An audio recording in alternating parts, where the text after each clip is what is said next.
20th century history of the early bass guitar, and known to exist is this one, and it's a 1936 Audiovox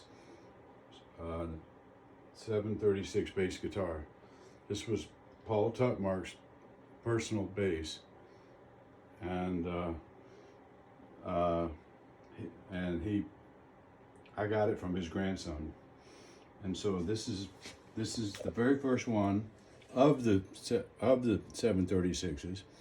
So it's a historic piece, and this is a 236 amplifier that he had made. He also had a bigger one made, 936, which I don't have. But so anyway, the Audiovox company had a son.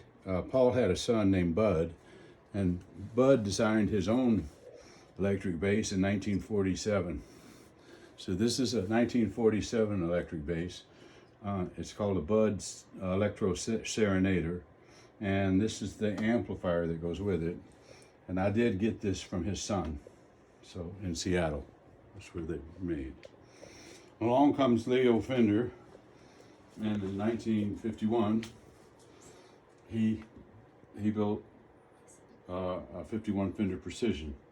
This particular one is the very first 51 Fender Precision that ever left the factory.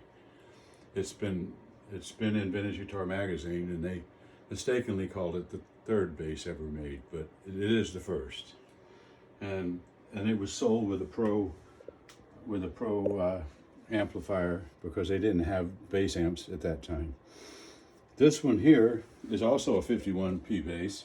It's an late October bass. That one was made in September, like September 18th. This one is October 31st. It's serial number 36, which means nothing because they were randomly used. And this is a Fender Bassman, which was made in early 52. It's the first year. So in 1951, this is what existed. In 1952, Kay came out with a bass. They call it the Howling Wolf bass. It's a K162, and this is a 52 K162. There's several amplifiers, one of which there's only two in existence. I don't own that one. This is a K515 bass amp to go with it. It's about a 54. Then in 1953, Gibson made the EB. This is a 53 EB, and it's their entry into the bass field. And behind this monster is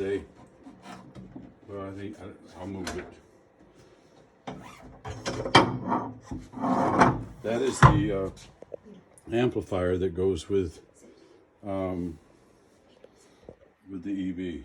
It's a 90, a GA90.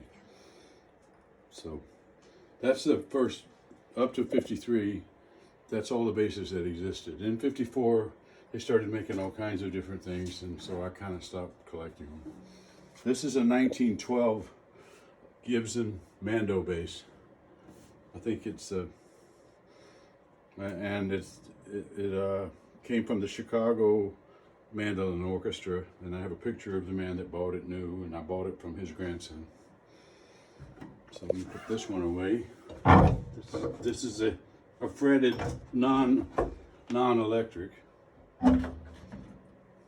This is a I can't remember the name. It's a 1937 Regal, and I can't remember the name of it at the moment, but it's the next version, and it's not fretted, it's just got lines on it. And this is a 1890s Czech flatback carved bass. And so this is basically the bass guitar and the acoustic versions. Then they started making electric uprights. This is not a Rickenbacker. I wish I had a Rickenbacker, but I got this out of Norway. It was made in the early 40s, and it was made by a group of brothers that made a handful of them, and it looks just like Rickenbacker. It actually plays quite well. This is one of my favorites. And then this is a Hernsdorf, made in Germany, and there's only four known. And this was used by a well-known bass player over in Germany, and I talked him out of it not too long ago. I had him bought it from him. This is a Framus, a 50s Framus, and I think they're pretty common. And that is not an Ampeg baby bass, that's a Zorko. That's from the Dobo brothers, and they made it first, and it's basically the prototype for the Ampeg baby bass. And when they got through playing with it, they sold all the molds and stuff to Ampeg.